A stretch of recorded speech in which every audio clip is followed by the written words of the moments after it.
बिस्मिल्लाहिर्रहमानिर्रहीम। अस्सलाम वालेकुम नाज़रीन, आप यूट्यूब चैनल देख रहे हैं। मैं इमरान खान हूँ।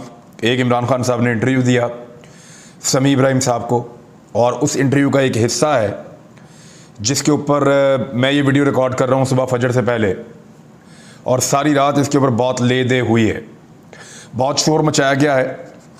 इस इंटरव्यू को, इसको पूरे को, उस एरिया को मैंने लिखा है, मैं आपके साथ शेयर कर देता हूँ। लेकिन पाकिस्तान में किया क्या जा रहा है, वारदात बड़ी बारीक है। मैं चाहता हूं कि मेरे जितने दोस्त हैं, ख़ास तौर पे जो फोर्सेस के अंदर हैं, पाक फ़ौज के अंदर हैं, चाहे बाकी फोर्सेस में हैं, वो इसको ज़रा गौर से सुने, और जो आम पाकिस्तानी हैं वो भी इसको गौर से सुने, ताकि आपको समझ आए कि कितनी बारीक वारदाती ये डाल रहे हैं पीछे बैठकर। यानी आपकी तवज्जो बहुत सारी चीज़ों से हटा रहे हैं और एक ऐसी चीज़ की तरफ लेकर जा रहे हैं जो वाकई में एक वार्निंग है। देखिए, इमरान खान साहब के इंटरव्यू में से मैं आपको 3 जुमले पढ़ के सुनाता हूं पहले, और इन 3 जुमलों के ऊपर पूरा नैरेटिव बिल्ड किया गया है। एक एंकर ने बोल बोल के अपने फेफड़े फाड़ने वाला वो हो गया था, और उसने इसके ऊपर एक बड़ा नैरेटिव बिल्ड किया। फिर बाकी एंकर्स को बताया गया, उन्होंने इसके ऊपर ट्वीट किए, जिसका प्रोग्राम था उसने प्रोग्राम किया। फिर जियो का और मुख्तलिफ चैनल्स की ड्यूटी लगाएगी कि इसको और उठाओ और उठाओ।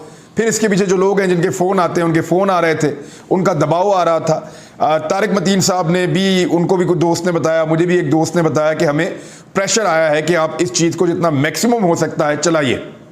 अब ज़रा इमरान खान साहब के उस पूरे जो इंटरव्यू है उसमें से मैं सिर्फ 3 जुमले आपको बताऊंगा। आपको इमरान खान से 1 मिनट में नफरत हो जानी चाहिए। एक है, सबसे पहले पाकिस्तान की फ़ौज तबाह हो जाएगी। दूसरा जुमला है, पाकिस्तान के न्यूक्लियर जो डेटरेंस है, न्यूक्लियर हथियार, वो ख़त्म हो जाएंगे। तीसरा, पाकिस्तान के 3 हिस्से हो जाएंगे। हुई ना नफरत इमरान खान से? कितना बुरा लगा आपको? बहुत बुरा लगा होगा। ये 3 जुमले सुनने के बाद जो रिपोर्ट किए गए हैं मुख्तलिफ मीडिया हाउसेस की जानिब से, मुख्तलिफ एंकर्स इसको रिपोर्ट कर रहे हैं। सलीम साफ़ी ने तो ये भी लिखा कि 3 साल वज़ीर आज़म रहा तो उसने 3 टुकड़ों की बात की, अगर 4 साल रहता तो 4 हिस्से कर देता पाकिस्तान के। यानी बुग़्ज़ की भी कोई इंतहा होती है। किसी को याद है बिलावल भुट्टो जरदारी ने एक दिन कहा था कि सराइकिस्तान और जो है सिंधु देश बन सकता है, यानी सराइकी देश भी बन सकता है, सिंधु देश भी बन सकता है, अगर बांग्लादेश बन सकता है तो। उसके ऊपर तो किसी ने नाच गाना नहीं किया, उसके ऊपर किसी ने इतना शोर नहीं मचाया। यहां इमरान खान ने किसी ख्वाहिश का इजहार नहीं किया, एक खदशे का इजहार किया। आप जरा गौर से सुने। पहला जुमला, सबसे पहले पाकिस्तान की फौज तबाह हो जाएगी। दूसरा जुमला, पाकिस्तान के जो न्यूक्लियर हथियार हैं वो चले जाएंगे। तीसरा जुमला, पाकिस्तान के 3 हिस्से हो जाएंगे। इन 3 जुमले सुनने के बाद आपको बहुत गुस्सा चढ़ता है, लेकिन अब मैं आपको पूरा का पूरा टेक्स्ट जो मैंने लिखा उनके इंटरव्यू में से वो पढ़ के सुनाता हूं। सवाल पूछा गया इमरान खान साहब से कि फौज से नाराजगी के हवाले से एक सवाल था। इमरान खान साहब ने कहा, यह असल में पाकिस्तान का मसला है, ये एस्टेब्लिशमेंट का मसला है। अगर इस वक्त एस्टेब्लिशमेंट सही फैसले नहीं करेगी, मैं आपको लिख कर देता हूं और यह भी बता देता हूं कि फौज सबसे पहले तबाह होगी, क्योंकि मुल्क बैंकरप्ट हो जाएगा। किधर जाएगा मुल्क, मैं आपको सीक्वेंस के साथ बता देता हूं। ये जब से आए हैं रुपया गिर रहा है, ये इंपोर्टेड गवर्नमेंट की बात कर रहे हैं। स्टॉक मार्केट नीचे जा रही है, चीजें महंगी हो रही हैं, पाकिस्तान डिफॉल्ट की तरफ जा रहा है। अगर हम डिफॉल्ट कर जाते हैं, इसका मतलब है पाकिस्तान दिवालिया हो गया है या दिवालिया होने की तरफ चला गया है। सबसे बड़ा इदारा कौन सा है पाकिस्तान का जो सबसे पहले हिट होगा? पाकिस्तान की फौज। जब पाकिस्तान की फौज हिट होगी तो जो इसके बाद हमसे कंसेशन ली जाएगी, यानी जब आपकी फौज हिट होगी, अब दिवालिया हो गए, तो आलमी इदारों के दरवाजे पे जाके आप बैठ जाएंगे और वो आपसे कहेंगे, जनाब हम आपको देते हैं, आपको बैंकरप्सी में से निकालते हैं, आपको दिवालिया स्टेटस आपका ख़त्म करते हैं और आपके कर्जे माफ़ करते हैं, लेकिन उसके लिए आप हमारी बात माने। और फिर वो हमारे साथ वो करेंगे जो यूक्रेन से उन्होंने ली थी, वही कंसेशन ली जाएगी न्यूक्लियराइज करने की। सबसे बड़ा मसला तो उनको, हमारा वाहिद मुसलमान मुल्क है जिसके पास न्यूक्लियर डेटरेंट है। जब वो चला गया तो फिर क्या होगा? जब पाकिस्तान के पास न्यूक्लियर हथियार ना हुए, क्योंकि यूक्रेन के साथ भी उन्होंने यही किया था, हम आपको सपोर्ट करते हैं, आप न्यूक्लियर हथियार खत्म कर दें। यूक्रेन ने उनकी बात मान ली थी, और अब वो रशिया के सामने बिल्कुल बेबस पड़ा हुआ था। तो उन्होंने कहा कि मैं आपको आज कहता हूं कि अगर पाकिस्तान कमजोर हो गया तो फिर क्या होगा। मैं आपको आज कहता हूं पाकिस्तान के 3 हिस्से होंगे। आप हिंदुस्तान के आम थिंक टैंक्स को देख लें, बाहर जो सारे बलूचिस्तान को अलहदा करने के मंसूबे बना रहे हैं, उनके मंसूबे पहले से बने हुए हैं। तो उस वक्त अगर सही फैसले नहीं किए जाएंगे, मुल्क खुदकुशी करने पर जा रहा है। मैं इसलिए जोर लगा रहा हूं, यह बात हमें आर्मी चीफ ने भी की थी एक दफा। उन्होंने कहा था कि मजबूत दिफा के लिए मजबूत मईशत बहुत नागुज़ीर है। फ्यूचर के अंदर या आज के दौर में अगर किसी मुल्क की मईशत मजबूत नहीं है तो उसका दिफा और सालमियत मजबूत नहीं हो सकती। ये कई मरतबा पाकिस्तान के आर्मी चीफ कह चुके हैं, ऑन रिकॉर्ड। इमरान खान भी यही बात कर रहे हैं। पाकिस्तान के बजट का एक बड़ा हिस्सा कहां जाता है? पाकिस्तान को कि एक बहुत गरीब मुल्क है, हमारी लड़ाई बहुत बड़े और ताकतवर मुल्क के साथ है, हमें एक बड़ी और ताकतवर फौज की जरूरत है, जो फौज अल्हम्दुलिल्लाह हमारे पास है। इमरान खान साहब ने इसी इंटरव्यू में कहा कि हमें ताकतवर फौज चाहिए, मुल्क को दुश्मनों से खतरा है। अल्लाह का शुक्र है हमारी फौज तगड़ी है, कोई मैली आंख से नहीं देख सकता।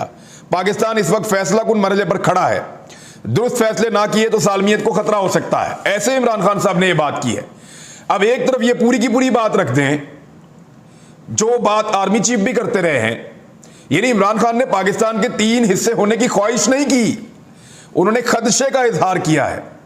लीडर क्या करता है? वो आपको पहले बता देता है कि मैं ये फोर्स ही कर रहा हूं, मैं ये देख रहा हूं, ये हो सकता है, खुदा ना खास्ता, इसके बारे में सोचो। वो पहले आपको बताता है, देखता है, फिर आपको बताता है कि ये होने वाला है, फिर आपको उसका हल भी देता है। लीडर वो होता है, नॉर्मली पूरी दुनिया में ऐसा होता है। लीडर लोगों को पहले से खबरदार करता है कि ये होने वाला है। जब कोरोना आया, पूरा मुल्क कह रहे थे बंद कर दो, उस लीडर ने कहा उस वक्त कि नहीं यार, बंद नहीं करना, मुल्क तबाह हो जाएगा, मईशत गिर जाएगी, गरीब मर जाएंगे। नरेंद्र मोदी एक ऐसा लीडर था, उसने इंडिया पूरा तबाह कर दिया। इमरान खान ने पाकिस्तान को बचा लिया। लीडर था ना, फोर्स ही कर दिया, पहले देख लिया। क्या इमरान खान ने पहले नहीं कहा था कि मेरे खिलाफ ये सारी पॉलिटिकल पार्टियां एक दिन इकट्ठी हो जाएंगी?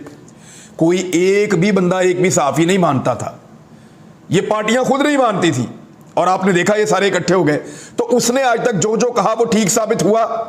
तो इसलिए मैं ये गुजारिश कर रहा हूं कि यही बात जनरल कमर जावेद बाजवा भी कहते रहे हैं, और जितने थिंक टैंक्स हैं वो सारे ये समझदार लोग कहते हैं कि अगर आपकी मईशत मजबूत नहीं है तो आपको कॉम्प्रोमाइज करने पड़ते हैं। अगर आप दिवालिया हो जाएंगे तो दुनिया आपके साथ जब भी बैठेगी वो आपके न्यूक्लियर प्रोग्राम को खत्म करने की कोशिश करेगी। और अगर आपके पास ये डेटरेंस ना रही और आपकी फौज कमजोर हो गई तो आपके दुश्मन पहले से मुल्क को टुकड़े करने के ऊपर तैयार बैठे हैं। ये ख्वाहिश नहीं है, ये खदशा है जिसका इजहार एक लीडर कर रहा है। तो इसको ऐसे समझें। मेरे बेशुमार फौजी दोस्त हैं, वो बताते हैं कि हमारे पास उतना बजट या उतना पैसा नहीं होता जितना बॉर्डर के उस पार इंडिया के पास होता है। बहुत खुलकर बताते हैं, कहते हैं हमें पता है कि हमारा गरीब मुल्क है, गरीब लोग हैं इस मुल्क के, हमें इस बात का एहसास है। हम यहां पे कम खर्चे के साथ बड़ी फौज का मुकाबला करते हैं। हमें पता है हमारी इकॉनमी कमजोर है, हमारे दुश्मन की इकॉनमी मजबूत है। हमें पता है कि उनके पास सहूलतें भी ज्यादा हैं, उनके पास तादाद भी ज्यादा है, उनके पास हथियार भी ज्यादा, हम फिर भी उनका मुकाबला करते हैं। और जितना मैक्सिमम ये कौम दे सकती है वो अपनी फौज के लिए देती है, और वो इसीलिए देती है ताकि वो रात को चैन की नींद सो सकें। और अल्हम्दुलिल्लाह पाकिस्तान की तरफ कोई दुश्मन मैली आंख से नहीं देख सकता। हमारे फौजी जवान मौजूद हैं, उन्होंने बड़ी लाजवाल कुर्बानियां दी हैं, लेकिन उनको भी इस बात का इदराक है कि पाकिस्तान की जितनी इकॉनमी कमजोर होती है उतना पाकिस्तान की फौज के ऊपर भी बोझ पड़ेगा। क्योंकि एक बजट ही है ना, तो सबके अंदर तकसीम होता है सारे इदारों में। तालीम बजट से ही है, हेल्थ बजट से है, दिफा बजट से है, जितना कुछ है आप सब्सिडीज देते हैं बजट से है, जो कुछ आप पाकिस्तानी को तहफ्फुज देते हैं बजट से है। तो अगर बजट के अंदर कट लगेगा तो सबको कट लगेगा ना। अगर दिवालिया होंगे तो सारे होंगे ना, ये तो नहीं होगा कोई एक दिवालिया हो जाएगा। तो इमरान खान ने बिल्कुल रियल पिक्चर पेश की है, लेकिन उसके ऊपर बाकायदा एक प्रोपेगेंडा खड़ा किया जा रहा है जानबूझकर। और प्रोपेगेंडा बनाने का मकसद यह है कि असल मसाइल से तवज्जो हटाई जाए। यह बात पाकिस्तान का एक एक फौजी, ये बात पाकिस्तान का एक एक सिविलियन, ये सब जानते हैं कि जब मईशत के ऊपर चोट लगती है, आपकी मईशत गिरती है, आप दिवालिया या बैंकरप्ट होते हैं, तो फिर आपके तमाम इदारों के ऊपर तबाही आती है। और जो जितना बड़ा इदारा होता है उसका उतना ज्यादा नुकसान होता है। और पूरी दुनिया की नजरें पाकिस्तान के न्यूक्लियर एसेट के ऊपर हैं। ये पाकिस्तान के तमाम थिंक टैंक्स जानते हैं। ये खदशा है, ख्वाहिश नहीं है। जैसे बिलावल ने कहा था कि सिंधु देश बन जाएगा, सराइकी देश बन जाएगा, जैसे इससे पहले शहबाज शरीफ कह सकते हैं कि कई दफा कहा उन्होंने खूनी इनकलाब आ जाएगा पाकिस्तान में, ये हो जाएगा। हर किसी ने बात की है, लेकिन कभी इस तरह किसी ने नाच गाना नहीं किया उसके ऊपर। इतना रोला पाकिस्तान में नहीं डाला जितना इमरान खान के स्टेटमेंट में डाला। और डालने का मकसद है, ये एक जगह पे मॉनिटरिंग हो रही है, वो तो 3 जगह पे रही है, लेकिन खास तौर पे एक जगह पे बड़ी माइन्यूट किस्म की मॉनिटरिंग हो रही है। और तवज्जो हटाने के लिए असल मसाइल से कि पाकिस्तान को इधर तक पहुंचाया किसने, वो कौन था जो यहां तक पाकिस्तान को लेकर आया, इन मसाइल से तवज्जो हटाने के लिए ये दूसरे इस किस्म के इश्यूज कि एक जुमला यहां से पकड़ो, एक वहां से पकड़ो, एक वहां से पकड़ो, एक नया नैरेटिव खड़ा कर दो। वो जो 3 जुमले मैंने बोले आपके सामने इमरान खान के, वो सुन के तो आपको बहुत गुस्सा आया होगा कि पाकिस्तान की फौज तबाह हो जाएगी, पाकिस्तान का न्यूक्लियर प्रोग्राम खत्म हो जाएगा और पाकिस्तान के 3 टोटे हो जाएंगे। कितना गुस्सा आया आपको। लेकिन जब आपने पूरा सुना कि इमरान खान ने ये क्यों कहा और किस वजह से कहा और पूरा इंटरव्यू क्या था, तो आपको समझ आया कि बीच में ये 3 जुमले एक्चुअली उनकी असल जो स्पिरिट है उसको सपोर्ट कर रहे थे कि अगर खुदा न खास्ता पाकिस्तान बैंकरप्ट और दिवालिया हो गया जिस तरह ये हुकूमत लेकर जा रही है, तो सबसे बड़ा नुकसान पाकिस्तान की फौज को होगा, फौज हिट हो जाएगी। और फिर आलमी इदारों के सामने जब आप बैठेंगे, आलमी कुव्वतों के सामने बैठेंगे, वो आपको कहेंगे कि अपना न्यूक्लियर प्रोग्राम रोल बैक कर दें आप, जैसे उन्होंने यूक्रेन के साथ किया था।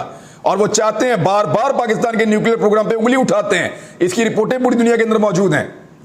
और अगर पाकिस्तान के पास ये डेटरेंस ना रही तो दुश्मन तैयार बैठा है, वो बलूचिस्तान को लेकर, बाकी जगहों को लेकर पाकिस्तान में साजिश करेगा। और उनकी साजिशी थ्योरीज मौजूद हैं जिनके मुताबिक वो पाकिस्तान के टुकड़े करना चाहते हैं। खुदा न खास्ता आपका लीडर आपको ये बता रहा है, आप ये बात नहीं समझ पा रहे, ना समझिए, लेकिन इसका मजाक मत उड़ाइए।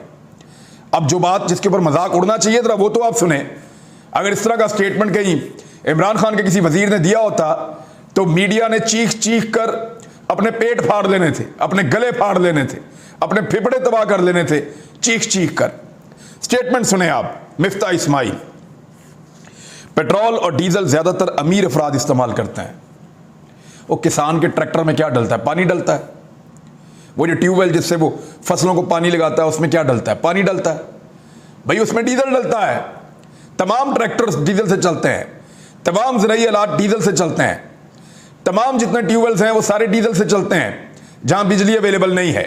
और आपके पावर प्लांट भी फ्यूल से चलते हैं। तो जब आप बिजली महंगी करते हैं तो उसका इंपैक्ट भी इन्हीं गरीब लोगों पे जाता है। तो गरीब आदमी की सवारी, मोटरसाइकिल, छोटी कार, वो गरीब आदमी नहीं है। आप क्या समझते हैं जिसके पास एक मोटरसाइकिल है वो एक अमीर आदमी हो गया? यानी आपने स्टेटस ही तब्दील कर दिया है। तो ये इस तरह का मजाक अगर कोई और पाकिस्तान तहरीक इंसाफ का वजीर करता तो मिफ्ता इस्माइल की जगह पे अगर वो होता, हमाद अजहर होता या असद उमर होता या कोई और होता, तो ऐसा मजाक उड़ाता, ये मीडिया ऐसे मीम्स बनाता कि तबाह बर्बाद कर देता।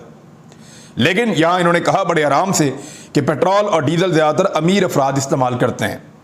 फोकस जो है वो हटाया जा रहा है बदतरीन लोड शेडिंग से। यह दावा किया गया था कि 1 मई से लोड शेडिंग 0 हो जाएगी। गुज़िश्ता 1 महीने में इन्होंने तरपा के रख दिया है पाकिस्तान के शहरियों को। हर शख्स शिकवा कर रहा है 14 घंटे लोड शेडिंग, 16 घंटे लोड शेडिंग, 14 घंटे लोड शेडिंग, 15, 16 घंटे लोड शेडिंग। यही चल रहा है शहरों में, देहात में, और लगातार 3-3, 4-4 घंटे लोड शेडिंग हो रही है। यूपीएस भी काम नहीं कर रहा है।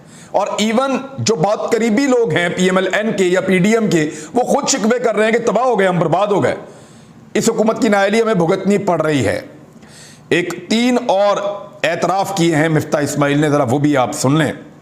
एक तो आलमी महंगाई का इमरान खान का बयानिया दुरुस्त था।